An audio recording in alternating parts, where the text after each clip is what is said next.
Yo famille, j'espère que vous allez bien. Bienvenue chez MVP Foot. On va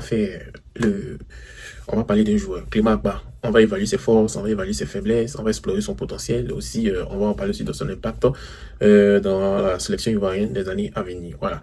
Pour ceux qui ne connaissent pas Clément Agba, il est né le 24 novembre 2001 en France, à Meudon, et il a suivi une formation typique des jeunes talents franco-africains, et aussi son cheminement footballistique débute à l'US Vendeuve. Et puis, il se poursuit à Montrouge FC. C'est une structure formatrice qui est connue pour sa capacité à développer les jeunes joueurs, mais c'est finalement comment il s'appelle, FC Metz, club réputé pour son centre de formation, qui va pas faire son apprentissage en 2019 et 2021. Voilà, c'est une période formative et aussi cruciale pour son développement. Ça l'a permis d'acquérir les fondamentaux tactiques et techniques du football moderne. Voilà, il est passé par les équipes réserves, ensuite voilà, et aussi il est, en plus des équipes réserves des Mets, c'est là-bas il est passé au AG Auxerre. Voilà, donc dans cette vidéo on va vraiment analyser, et puis il faut noter que après ces années d'apprentissage à Metz, Akbar a rejoint l'AG Auxerre en 2021. Voilà, d'abord au sein de l'équipe réserve, et aussi il a gradué, et aussi il a été prêté à l'US Orléans de 2022 à 2023. Ça l'a permis d'acquérir un temps de jeu et une expérience en compétition. Voilà, ce passage aussi dans ce club de division inférieure, ça a été très bon pour lui, comme dans le cas souvent pour les jeunes joueurs en développement. Et c'est en 2023 qu'il est retourné comment on appelle, l'AG Auxerre. Il a intégré l'équipe première et il a commencé à s'imposer comme un élément important dans les dispositifs auxerrois. Voilà. Il a une très bonne capacité d'adaptation, il a une très bonne polyvalence et ça séduit les entraîneurs. Il a accumulé, comment on appelle, le temps de jeu au plus haut niveau français. Et puis, cette saison 2024-2025, qui sont montés en Ligue 1, il a déjà disputé 24 matchs. Il a montré aussi sa capacité à évoluer régulièrement dans un championnat majeur européen. Donc, c'est ça qui fait les qualités de Akbar Clément.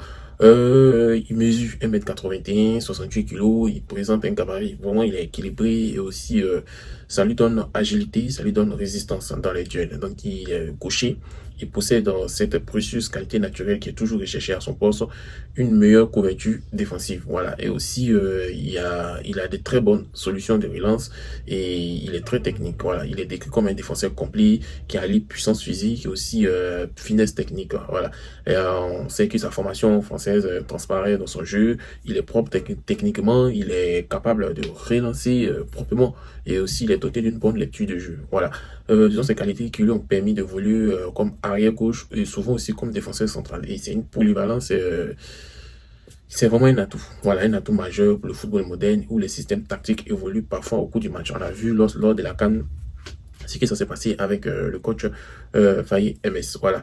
Concernant ses forces, Akbar Clément a une grande force, ça réside dans sa polyvalence défensive. Voilà, il peut jouer arrière gauche, il peut jouer défenseur dans une défense à 4 ou dans une défense centrale. Il peut jouer une défense à 3, une défense à 4, ça ne le dérange pas. Il offre des options tactiques précieuses à ses entraîneurs. Et cette adaptabilité favorise cette titularisation. Voilà, où on sait que les changements des systèmes au cours du match sont fréquents, ou aussi on sait que la capacité d'un joueur à occuper différents postes devient un atout stratégique. Voilà, la preuve, on voit Guéladoué qui peut jouer défenseur, qui peut jouer latéral, qui peut jouer milieu.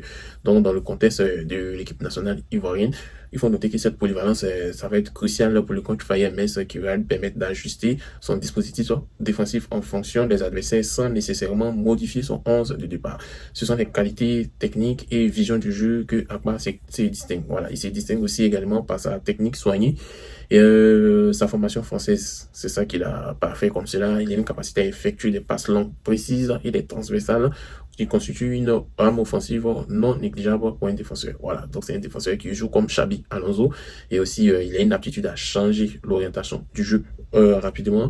Ça peut s'avérer décisif pour comprendre, autant pour moi pas comprendre, pour prendre de vitesse le bloc défensif bien en place. Voilà, donc il va lancer les longs ballons derrière nos ailiers comme Adengra, Amad Diallo et tant d'autres. Et aussi sa vision du jeu permet également de se projeter vers l'avant au moment opportun. Voilà, il crée ainsi des situations de supériorité dans le camp adverse. Et dans le football moderne, comme je l'ai dit toujours, où la construction du jeu commence dès la défense, cette qualité fait de Akbar Clément un joueur particulièrement adapté aux exigences tactiques actuelles. Que ce soit en club comme en sélection, Akbar Clément répond présent. Voilà, et il a un très beau jeu aérien offensif. Voilà, C'est bien avec que son gabarit offensif, c'est pas trop ça, mais il n'est pas imposant, mais 1m81, bon, c'est au milieu, et puis aussi il est agile, donc il apprécie la participation au jeu aérien, surtout dans les phases offensives telles que le coup franc, le coup de pied arrêté, corner et autres. Il est présent, voilà, et cette présence dans la surface adverse peut constituer une menace supplémentaire, voilà, et aussi particulièrement, encore, je dis, dans le football moderne, surtout le football africain, où le coup de pied arrêté joue un rôle crucial. On a tous vu à la finale de la CAN où le coup de pied arrêté nous ont permis d'avoir le but égalisateur et ça a changé comment on appelle, ça nous a mis en faveur, en fait, voilà, ce qui est écrit, voilà, les gars qui parlent bon français, là. En tout cas, il a une très belle précision de passe, surtout, la précision de passe coûte, il excelle dans les passes longues, mais dans les passes courtes, ce sont ce péché mignon. On ne sait pas ce qui se passe là-bas. C'est considéré comme un point à améliorer. Voilà, il a une faiblesse relativement à ça. Et on a tous vu lors des deux matchs contre le Burundi et puis la Gambie, on a vu ce que ça a donné. Donc, ça peut s'expliquer aussi, voilà, par sa tendance à privilégier des solutions ambitieuses plutôt que les options de conservation plus simples. Voilà, il n'aime pas jouer en défense, il faut faire dégager le ballon et c'est ça qui est bon. Le défenseur dégage le ballon, mais s'il dégage le ballon avec précision, c'est plus important. Mais de temps en temps, il faut qu'il y ait tiki-taka et Apparemment, n'est pas trop à l'aise dans ça. Voilà, donc c'est ça qui est son petit défaut. Ça va faire que ça va le conduire à des pertes de balles dangereuses. Voilà, donc il faut qu'il y ait un travail spécifique sur son jeu et ça sera nécessaire pour qu'il puisse évoluer avec la même assurance dans toutes les phases de construction. Voilà, donc particulièrement face à des équipes qui pratiquent un pressing haut. Voilà. Bon, c'est un peu ça. Et puis aussi, je dirais aussi dans les duels aériens défensifs, c'est vrai qu'il est, comment on appelle, il est vraiment à l'aise. Il est à l'aise dans le jeu aérien, mais dans les duels aériens défensifs, c'est une faiblesse relative dans son jeu. Voilà. Il a ici fait face à des attaquants qui sont grands et puissants, comme Sébastien Haller, qui a un gros jeu de tête. Je pense que ça va être difficile pour lui. Donc, on en trouve beaucoup de grands attaquants dans les compétitions africaines. Il y a Guirassy, il y a Haller, il y a qui encore que je connais, il y avait Choupo-Moting, voilà. Donc, c'est une limitation qui pourrait être exploitée par les adversaires. Voilà. Donc, bon, son gabarit, c'est son gabarit, on va pas se plaindre. Clément est plus grand que Ghislain Conan, il est plus grand que Hassan Kamara, donc je pense pas que ça soit une grande faiblesse. Voilà. Et bon, autre point faible que j'ai identifié, je pense qu'il y a le timing, son positionnement, donc ça peut être un désavantage. Voilà. Maintenant, il a une expérience internationale aussi, ce qui est limité. C'est vrai qu'il a 2 sélections avec les A. Il a joué avec les U23, mais les U23 n'ont pas joué beaucoup de matchs. Voilà, ils n'ont pas joué beaucoup de matchs.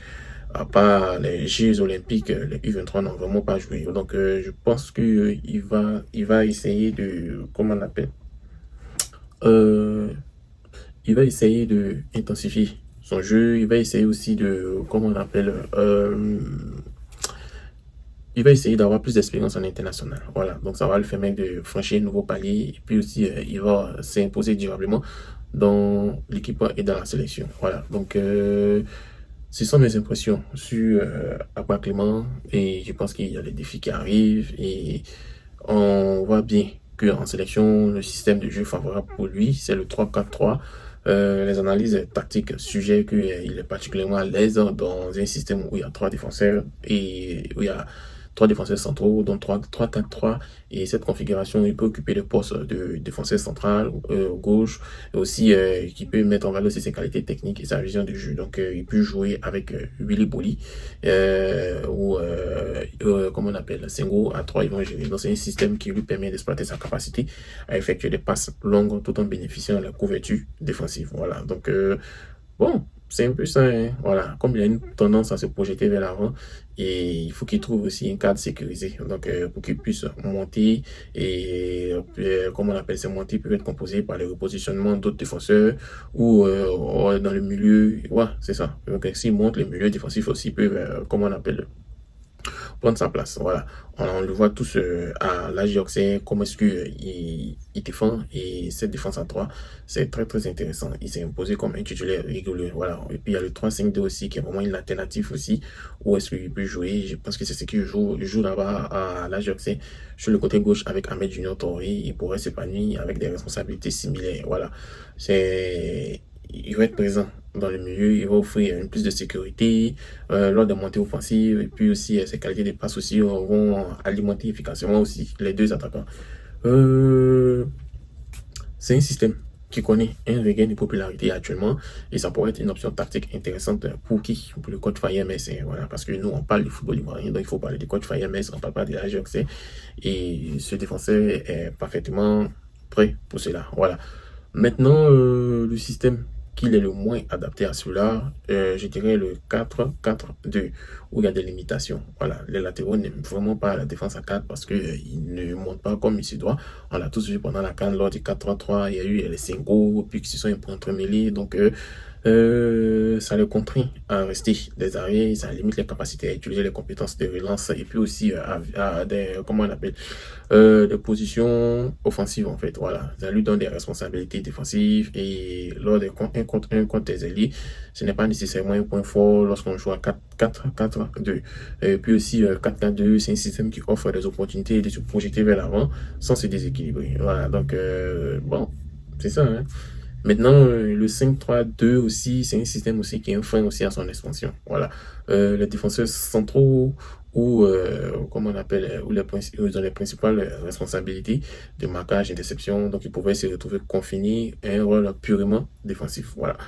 Bon, ça, c'est le système dans lequel il est particulièrement à l'aise. Donc, je me dis, est-ce qu'il y a d'autres systèmes qu'il est vraiment à l'aise? Voilà. Donc, concernant l'équipe nationale ivoirienne, je dirais que il peut convenir. Voilà, il peut convenir, il peut vraiment aider parce que c'est quelqu'un qui est, comment on appelle,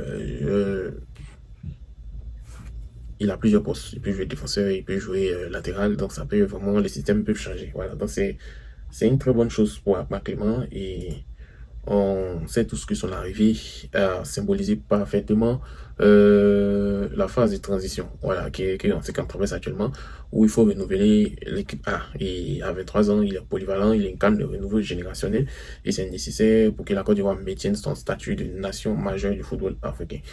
Ses qualités techniques, sa vision de jeu, sa capacité à s'adapter au système ont fait de lui un élément potentiellement précieux, à l'aise dans le système à 3 comme à 4 et il pourrait rapidement s'imposer comme un maillon essentiel dans la défense ivoirienne. Voilà, donc écrivez en commentaire comment est-ce que vous voyez Clément Akma dans la défense ivoirienne. Voilà, qu'est-ce qu'il lui faut pour évoluer, quel conseil donner-lui et merci d'avoir regardé. On se dit à très bientôt pour une autre analyse. Vous voulez du journal, comme on fait le journal d'MVP Foot, une autre analyse.